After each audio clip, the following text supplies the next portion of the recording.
Coming up on Mountain News this morning, the Kentucky Department of Fish and Wildlife says if you're heading out on a boat this summer, it's important to remember to stay safe. And one of the most popular Christian televangelists of the 20th century has died at 90 years old.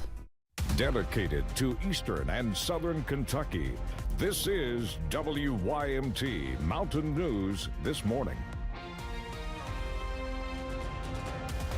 Good morning. I'm Amelia Lee here with you on this Wednesday, July 2nd. It's just about 6:01 this morning, which means it's time to check on in with meteorologist Eric Dean today.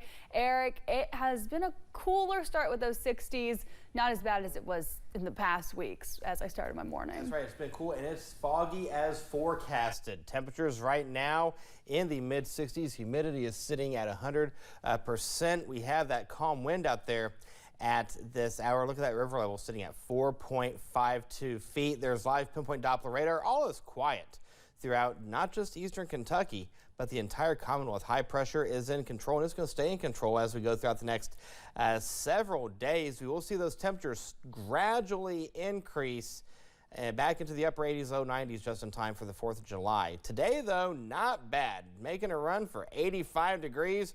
We'll see mainly sunny skies. Definitely get out and enjoy it. That humidity is going to stay very low, but the 4th of July is just around the corner. We'll have that forecast coming up in the first alert forecast in a few minutes, but right now the current time is 6:02. We'll toss it back to Amelia. The jury in the trial of Sean Diddy Combs will continue deliberating this morning. That's after reaching a verdict on 4 of the 5 charges. The jury could not come to a unanimous decision on count 1. That's the racketeering conspiracy, or RICO charge, which is the most serious charge Combs is facing. We do not yet know the verdict for the other 4 charges. Yesterday, Dayspring Health celebrated 1 year since opening. Spectrum joined Dayspring officials to celebrate the impact of a $1 million investment and highlight the importance of healthcare access in rural areas. WYMT's McKinley Calandrino has the story. Dayspring Regional Health Center celebrated the 1-year anniversary since its grand opening. Community leaders, Kentucky State Senate President Robert Stivers, and partners that made the project possible joined together on Tuesday to celebrate. You know, healthcare is such a critical thing these days in the United States, especially rural healthcare. With many rural communities lacking healthcare resources, this group celebrated the opportunities the health center has offered to the area in just 1 year. When people walk into our facility, many of them say, wow, but some even walk in and say, I feel like I don't deserve to be here, because this idea that quality healthcare is not reserved for those who have. It's intended for all. Highlighting the impact the investment has to the people and the economy. We're projecting 30 to 50 jobs over the course of filling in this space. And we've already seen almost to the 30. But then when you think about the patient side of this, we have exceeded our projections by a long shot. Celebrating what has been done since the opening and talking about future steps to continue benefiting the rural communities. Then you can come here and actually have access to even more healthcare providers in more specialties because they have the ability to have telehealth links to UK, Knoxville, other places like that. So you broaden your world in the way of having healthcare expertise right here in your backyard. And keeping the healthcare affordable. Cost is going to continue to be a barrier for patients, continue to be a barrier for sustainability. So collaboration, like we celebrated today, will have to continue. Bringing those that are caring about this community and others like this, making healthcare in rural areas possible. That's what I'm excited about in the future. So that healthcare can be accessible in more rural areas going forward. In Whitley County, McKinley Calandrino, WYMT Mountain News. Officials say the Dayspring Regional Health Center is a good model for other rural areas to replicate. Well, if you're heading to the lake this 4th of July, it's important to remember to stay safe while having fun. The Kentucky Department of Fish and Wildlife says if you are heading out on a boat, to always have a life jacket on board and make sure you're equipped with a fire extinguisher plus a horn of some kind. They say it is illegal in Kentucky for you to have alcohol on board your vessel. Well, a quick reminder if you'll be out on the roads during the next few days. This holiday weekend could be record-breaking for travel. AAA expects 62 million people will drive to their 4th of July celebration. Traffic could be the heaviest today between noon and 9 and on Sunday between noon at 6. If you're leaving after 11 a.m. or after lunchtime, you are very likely going to sit in traffic. If you have a flight, try to get to the airport early. Well, and ahead of your road trip, there is good news for drivers. The price of gas has not been this cheap since 2021. According to Gas Buddy, prices at the pump are expected to average between $3.10 and $3.15 per gallon nationally. That's down from $3.49 per gallon just last year. And in Kentucky, the average is about $2.88 per gallon. Several new laws are taking effect in Tennessee. Yesterday, the Savannah Grace Copeland Act became law. Savannah Copeland was just 13 years old when she was murdered last year. Another teen is accused in that crime. The law, named in Savannah's honor, aims to improve funding for child advocacy centers. It's been at a baseline for more than 25 years.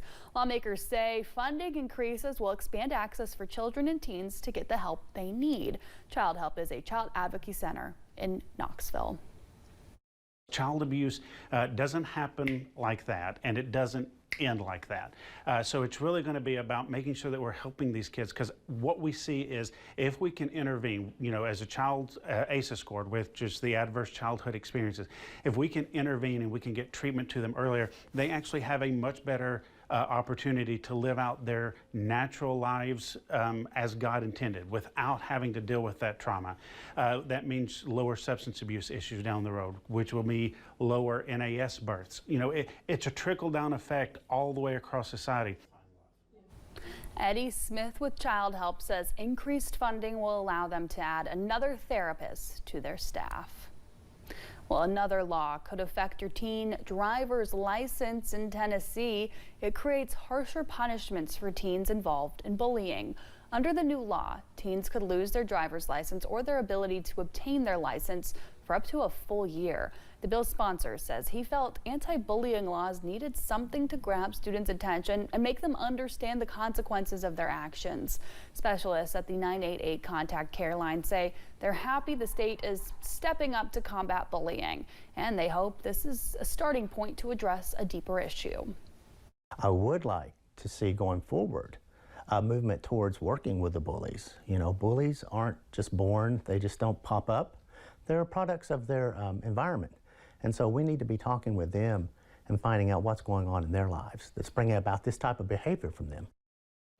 The law has exceptions. Teens whose licenses have been suspended for bullying can still drive to work, school, or church. Well, one of the most popular Christian televangelists of the 20th century has died. Jimmy Swaggart was hospitalized after suffering cardiac arrest about 2 weeks ago. During his peak in the 1980s, Swaggart's broadcasts were seen in more than 100 countries, but his legacy was tainted in 1988. He apologized in a tear-filled confession for sinning against his followers and the Lord. Swaggart didn't give specifics, but the pre-internet tabloids had published pictures of Swaggart with a prostitute in New Orleans. In recent years, Swaggart and his family operated several low-powered radio and public access TV channels. He was 90 years old.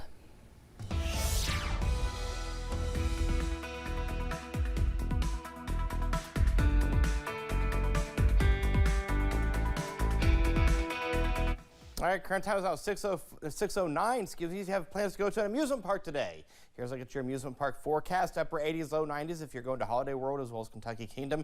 Kings Island, 86 degrees. Six Flags Great America near Chicago, 88. Cedar Point, we'll see a high of 86. Across the state, we'll see temperatures in the upper 80s and low 90s. 89 Bowling Green, Clarksville, Tennessee, 89 Paducah, 88, 89 in Louisville. Around the region, we find temperatures in the 80s, 90s from Knoxville down to Atlanta. Huntsville making a run for 90. Nashville making a run for 90. Airport delays. All is quiet throughout the region. Take a look here at the nation. All is quiet from sea to shining sea. Not a bad day whatsoever in terms of travel. I have your complete first alert forecast coming up in a few minutes. Amelia. Well, thanks for joining us at 6:10 on Mountain News this morning.